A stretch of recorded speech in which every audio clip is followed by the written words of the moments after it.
Hello guys, welcome back to my channel. তোমরা কেমন আছো? আশা করি ভালো আছো। আমি সুমিতা আজকের রেসিপি নিয়ে চলে এসেছি, দুর্দান্ত একটি রেসিপি। তো আমি নিয়ে নিয়েছি কাঁঠাল, তারপরে আমি নিয়ে নিয়েছি এখানে ময়দা, তারপরে নিয়ে নিয়েছি চিনি, আর এখানে নিয়েছি চালের গুঁড়ো, আর এখানে নিয়েছি বাদাম আর কাজু বাদাম ভেজে রেখেছি শুকনো খোলাতে। তো চলো যাওয়া যাক, রেসিপিটা শুরু করা যাক। তো আমি কাঁঠালের বিচিগুলো ছাড়িয়ে নিয়েছি, তারপরে আমি এখন একটা মিক্সিতে দিয়ে দেবো। দেখো মিক্সিতে দিয়ে দিলাম, মিক্সিতে দিয়ে আমি মিক্স করে একটা ব্যাটার মতো তৈরি করে নিলাম। তো গাইস, আমি আজকে শেয়ার করছি তোমাদের সঙ্গে কাঁঠালের বড়া। তো আমি মিক্স করে নিলাম, এবার একটা পাত্রে ঢেলে নিচ্ছি মিশ্রণটা। তারপরে আমি দেখো একে একে সব কিছু দিয়ে দিচ্ছি। আমি দিয়ে দিচ্ছি প্রথমে ময়দা, পরিমাণ মতো ময়দা। আমার যতটা অনুযায়ী আমার ব্যাটার তৈরি হয়েছে আমি ততটাই হিসাব করে আমি সেই মতো পরিমাণ মতোই আমি সব কিছু দিচ্ছি। তারপরে দিয়ে দিচ্ছি চালের গুঁড়ো, তারপরে দিয়ে দিচ্ছি পরিমাণ মতো চিনি, তারপরে দিয়ে দিলাম 1 চিমটি লবণ। ভেজে রাখা বাদামগুলো আমি একটু থেতো করে নিলাম, থেতো করে দেখো দিয়ে দিচ্ছি। এই ভেজে রাখা বাদাম দিলে কিন্তু সেন্টটা আরও খুব সুন্দর হয়ে যায়। তো আমি এইভাবে একটা চামচের সাহায্যে আমি মিশিয়ে নেব ভালো করে। এখানে কিন্তু জল পড়বে না গাইস, তোমরা যতটা পরিমাণে ব্যাটার তৈরি করবে কাঁঠালের ততটা পরিমাণে সব কিছু দিয়ে রেডি করতে হবে। তো আমি এবার দেখো মিশিয়ে নিচ্ছি। তো মনে হলো আমার একটু পাতলা হয়ে গেছে, তাই জন্য আমি আর একটু চালের গুঁড়ো আর একটু ময়দা দিয়ে দিচ্ছি। তোমরা চাইলে এখানে কিন্তু সুজিও দিতে পারো, সুজিও অ্যাড করতে পারো, আমি কিন্তু দিলাম না। তো তোমরা চাইলে সুজিটা দিতে পারো। তো আমি এভাবে ভালোভাবে দেখো আমার মিশিয়ে নিয়েছি। তো আমার রেডি হয়ে গেছে। তো আমি 15-20 মিনিটের মতো রেস্টে রেখে দেবো, কেননা চিনিগুলো ভালোভাবে গলবে, তাই জন্য।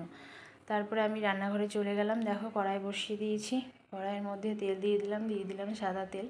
তোমরা চাইলে যে কোনো তেল ইউজ করতে পারো। কেউ কিন্তু স্কিপ করে দেখো না, পুরো ভিডিওটা আমার সঙ্গে থেকে দেখো, তোমাদের কিন্তু অবশ্যই ভালো লাগবে। আর এই কাঁঠালের বড়া খেতে কিন্তু অসাধারণ লাগে, অসাধারণ কি বলবো তোমাদের। তোমরা কিন্তু অবশ্যই একবার তোমরা ট্রাই করো। তো আমি এই শেপে দিয়ে দিচ্ছি। তোমরা চাইলে যে কোনো শেপ করতে পারো, আরও বড় দিতে পারো, আর একটু ছোটও দিতে পারো। তো আমি এই শেপটাই করে নিচ্ছি। তো আমি অনেকগুলোই দিয়ে দিয়েছি। এবার আমি এটা উল্টে দেব, এবার উল্টে পাল্টে ভালো করে ব্রাউন করে ভেজে নেব।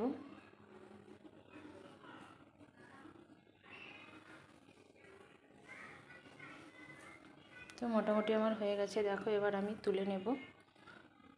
দেখো কত সুন্দর কালারটা এসছে, আর এত সুন্দর সেন্ট বেরোচ্ছে কি বলবো তোমাদেরকে। মানে তোমরা ট্রাই না করলে বুঝতে পারবে না যে কত সুন্দর সেন্টটা বেরোচ্ছিল।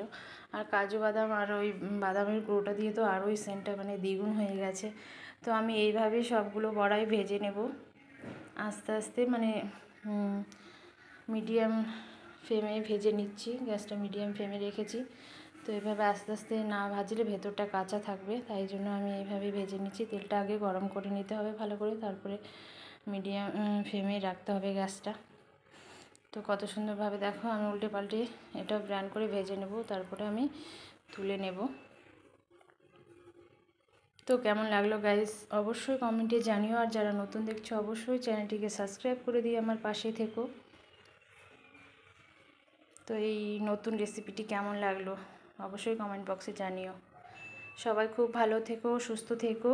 আবার অন্য কোনো ভিডিওতে দেখা হবে বন্ধুরা। আর তোমরা কিন্তু অবশ্যই ট্রাই করো। সবাই খুব ভালো থেকো, লাভ ইউ অল, টাটা বন্ধুরা, সবাই খুব ভালো থেকো, টাটা।